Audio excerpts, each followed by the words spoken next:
Suteriku Daejeon Jeonghwa Jores Park menemui kesulitan dalam Liga Voli Korea musim 2023-2024 setelah mengalami kekalahan dalam lanjutan kompetisi, mengancam posisi mereka dalam klasemen sementara.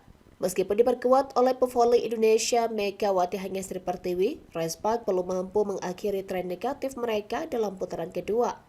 Tim yang dilatih oleh Ko Hae-jin ini kini mengalami 3 kekalahan beruntun sejak dimulainya putaran kedua.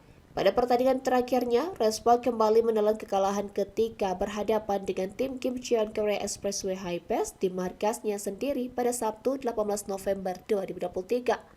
Meskipun Megawati Hangestri Pertiwi tampil gemilang dengan meraih total 33 poin, serangan tersebut diimbangi dengan efisiensi Fan Jabu-Kilik, pemain utama juara bertahan musim lalu. Pertandingan tersebut berakhir dengan skor full set 2-3 untuk keunggulan Expressway High Pass. Meskipun Jores Park menelan kekalahan, mereka berhasil meraih 1 poin tambahan menjaga posisi mereka di peringkat keempat dengan total 12 angka.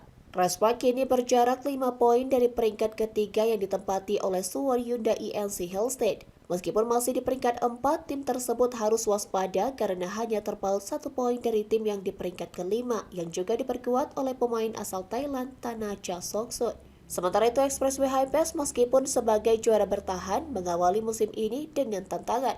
Mereka masih dalam proses membangun kembali kekuatan tim setelah kepergian beberapa pemain inti dan masalah cedera.